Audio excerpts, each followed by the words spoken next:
Yan guys, meron ako sinervisan 60 inches na diband. Yung ayan, nag-iba na yung kulay niya, nagkulay blue na. Kailangan na yan palitan ng ilaw guys. Yan, kulay blue na siya. Yan yung in-order ko kay Jim Weltan. Yan, sa Maynila. Brand new yan guys. Yan, may kasama ng wear yan.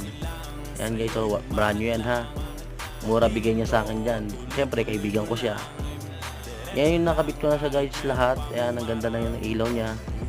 Alright, ayan no, liwanag na. Tuwan-tuwa na ang customer ko niyan.